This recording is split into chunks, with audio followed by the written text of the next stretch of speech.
ഹെൽത്തിയും ടേസ്റ്റിയും വെറൈറ്റിയുമായ green റൈസിന്റെ recipe നോക്കിയാലോ. തിളയ്ക്കുന്ന വെള്ളത്തിലേക്ക് പാലക് ലീവ്സ് ഇട്ടൊന്ന് ബ്ലാൻഡ് ചെയ്തെടുക്കാം. അത് സ്ട്രെയിൻ ചെയ്യുന്ന നേരത്ത് കുറച്ച് തണുത്ത വെള്ളം കൂടി ഒഴിക്കുകയാണെങ്കിൽ ആ ഗ്രീൻ കളർ മെയിൻറ്റെയിൻ ചെയ്യാനായിട്ട് പറ്റും.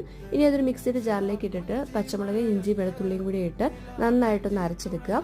ഇനി പിന്നീടത്തേക്ക് സ്റ്റോർ ചെയ്യാനാണെന്നുണ്ടെങ്കിൽ ഇത് കണക്കത്തെ ഏതെങ്കിലും മോൾഡുകളിലോ ട്രേകളിലോ ഒക്കെ ഇട്ട് അത് ക്യൂബ്സ് ആക്കി നമുക്ക് സ്റ്റോർ ചെയ്യാവുന്നതാണ്. ഇങ്ങനെ ഡിമോൾഡ് ചെയ്തതിന് ശേഷം നമുക്കത് സിപ്ലോക്ക് ബാഗിലിട്ട് യൂസ് ചെയ്യാം. അതല്ല അപ്പം തന്നെ യൂസ് ചെയ്യാനാണെന്നുണ്ടെങ്കിൽ ഡയറക്റ്റ് ആയിട്ട് യൂസ് ചെയ്യാവുന്നതാണ്. ഇനി ബട്ടർ മെൽറ്റ് ആക്കിയതിന് ശേഷം അതിലേക്ക് ചെറിയുള്ളി ഇട്ടൊന്ന് വഴറ്റിയതിന് ശേഷം നമുക്ക് ആവശ്യമുള്ള എത്ര ക്യൂബാണ് അതിട്ട് നന്നായിട്ടൊന്ന് മെൽറ്റ് ചെയ്തെടുപ്പിച്ചാൽ മതി.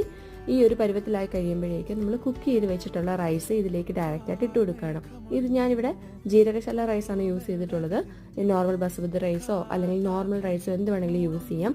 പാലക്കിൻ്റെ ടേസ്റ്റ് ഒന്നും എടുത്ത് കാണിക്കാതെ തന്നെ വളരെ ടേസ്റ്റി ആയിട്ടുള്ള ഒരു റൈസാണ്. ഞാനിത് സെർവ് ചെയ്തേക്കുന്നത് ഹണി ഗാർലിക് ചിക്കൻ്റെ കൂടെയാണ്.